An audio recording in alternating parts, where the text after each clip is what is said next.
యయాతి తన కుమారులు 5గురును పిలిచాడు.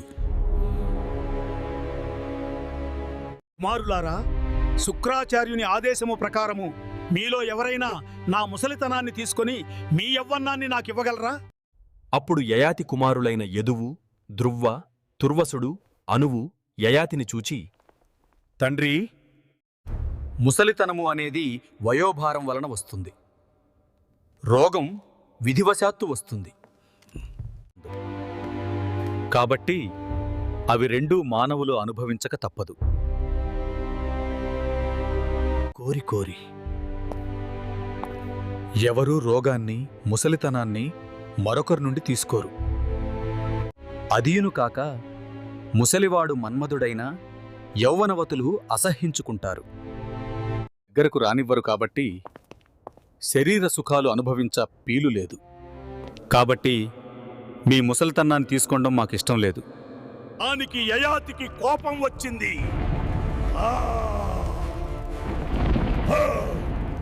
ఆ నలుగురిని ఈ విధంగా శపించాడు. యదువంశానికి చెందిన వారు రాజ్యం చెయ్యడానికి అనర్హులు. తుర్వసు వంశానికి చెందిన వారు ధర్మాధర్మములు తెలియని వారైన కిరాతులకు రాజులు అవుతారు. దృహ్యులు జలమయమైన ప్రదేశములకు రాజులు అవుతారు. నువ్వు వంశమునకు చెందినవారు యవ్వనములో ఉండగానే మరణిస్తారు. శాపం పెట్టాడు. ఇది అంతా చూచి 5వ కుమారుడు పూరుడు ధైర్యంగా ముందుకు వచ్చాడు. తండ్రి, నా యవ్వన్నాన్ని మీకిస్తాను. మీ ముసలితనాన్ని నేను అనుభవిస్తాను. దానికి యయాతి సంతోషించాడు.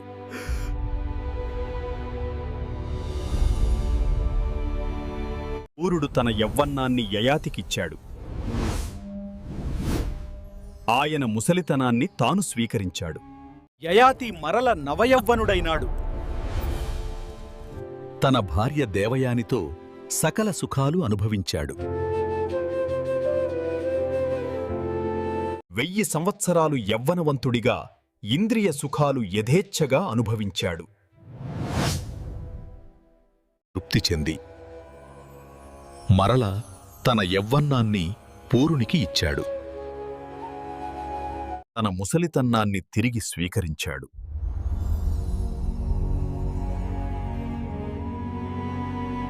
శుక్రాచార్యుని ఆదేశం ప్రకారం పూరుడిని సామ్రాజ్యానికి చక్రవర్తిని చేశాడు. కాని పురజనులకు ఇది నచ్చలేదు.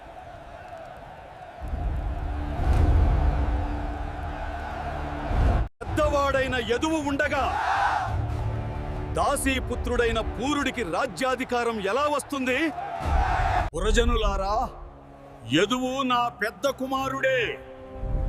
కాని తండ్రి మాట వినలేదు. గర్వంగా ప్రవర్తించాడు.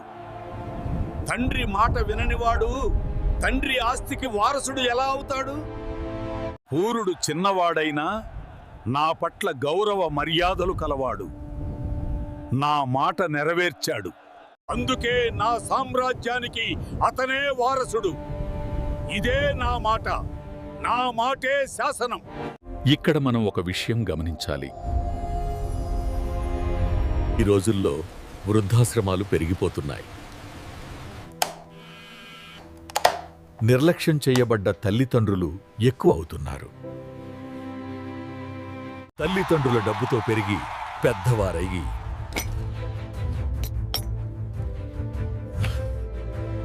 తండ్రి ఆస్తినంతా చేజిక్కించుకున్నవారు.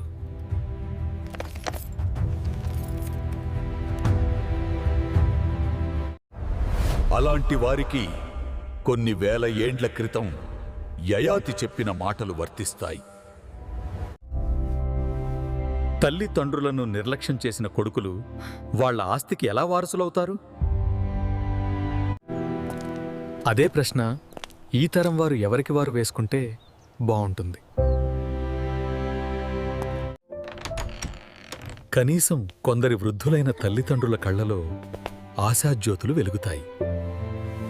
తరువాత యయాతి తపోవనానికి వెళ్ళాడు. 1000 సంవత్సరాలు తపస్సు చేశాడు. దేవలోకం నుండి వచ్చిన విమానంలో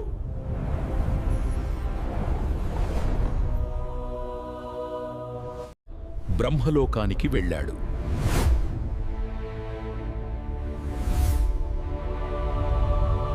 అక్కడ కొన్ని కల్పములు గడిపాడు.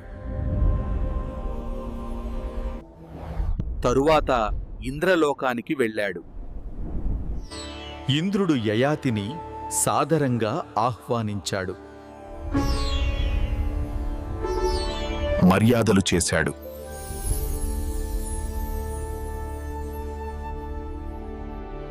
యయాతి, నీ తపస్సు గొప్పది, కాని నా అధికారాన్ని ప్రశ్నించకు. దేవా, నేను ధర్మాన్ని మాత్రమే అనుసరిస్తున్నాను. యయాతి మహారాజా, నీవు నీ కుమారుడి యొక్క యవ్వన్నాన్ని గ్రహించి అతనికి రాజ్యభారాన్ని అప్పగించేటప్పుడు నీవు అతనికి ఏమేమి నీతులు బోధించావు?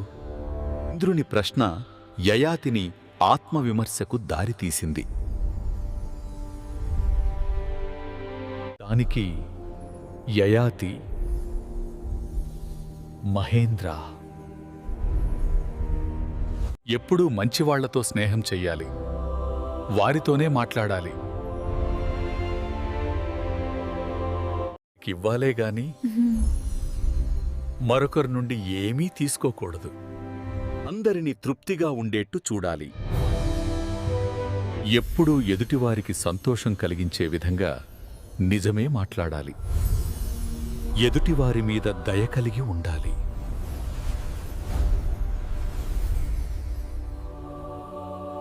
గర్వం, కోపం, లోభం మొదలైనవి దగ్గరకు రానివ్వకూడదు అని చెప్పాను.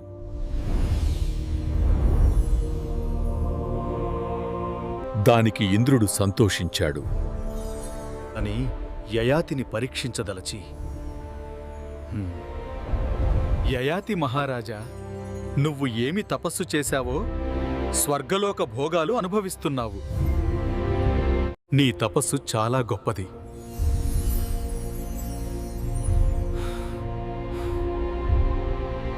అప్పుడు యయాతిలో కొంచెం గర్వం తలెత్తింది.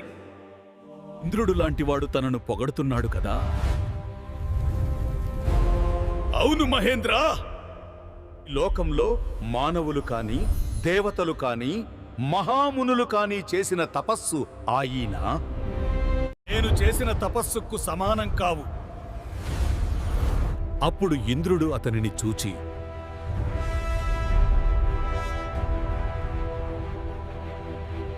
యయాతి, నీలో గర్వమింకా నశించలేదు. ఈ మాటతో నీ పుణ్యం హరించిపోయింది. మానవలోకానికి వెళ్ళు. మహేంద్ర, నేను మానవలోకానికి వెళ్ళలేను. నక్షత్రలోకానికి వెళ్తాను. దానికి ఇంద్రుడు సమ్మతించాడు. యయాతి నక్షత్రలోకానికి వెళ్ళాడు. అక్కడ యయాతి కూతురు, కొడుకులు, అష్టకుడు మొదలైన వారు ఉన్నారు. వారు యయాతిని కలుసుకున్నారు. మీరు ఎవరు? ఇక్కడకు ఎందుకు వచ్చారు? నేను నహుషుడి కుమారుడను, యయాతి మహారాజును. నేను చేసిన పుణ్యఫలం వలన బ్రహ్మలోకము, దేవలోకము దర్శించి ఇప్పుడు ఇక్కడికి వచ్చాను. అప్పుడు అష్టకుడు మొదలైన వారు అతనిని తమ తల్లికి తండ్రిగా గుర్తించారు. అతని నుండి జీవుల పిండోత్పత్తి, మిగిలిన విషయాలు తెలుసుకోవాలని కోరుకున్నారు. అన్ని జీవులయందు దయ కలిగి ఉండటం, ఎప్పుడూ నిజం పలకడం, వీటిని మించి ధర్మం మరొకటి లేదు. ఇతరులను బాధించడం అధర్మం.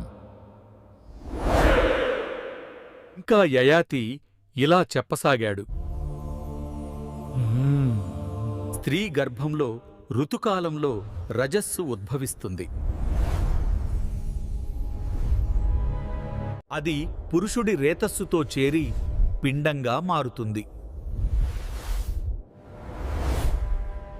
9 నెలలు గర్భంలో ఉండి ఈ లోకంలోకి ప్రవేశిస్తుంది.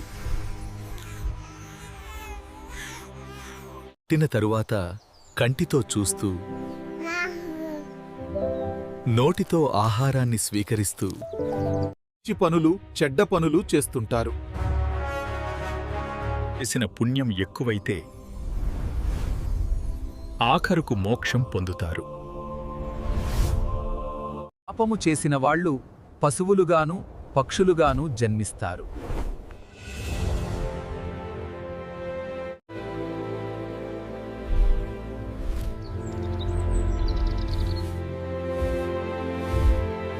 నిత్యం గురువుల సేవ చేస్తూ దానం చేస్తూ ఉండేవాళ్ళు మంచివాళ్ళు. గర్వంతోనూ ఆడంబరంతో చేసే యజ్ఞాలు మంచి పనులు కావు.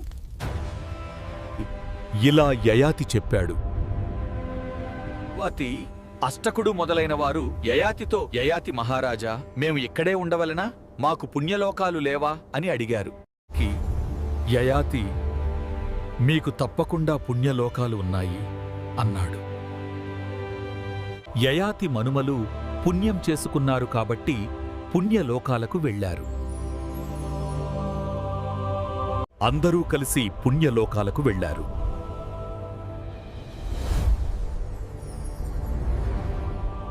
మహాభారతము ఆదిపర్వము తృతీయాశ్వాసము సమాప్తము.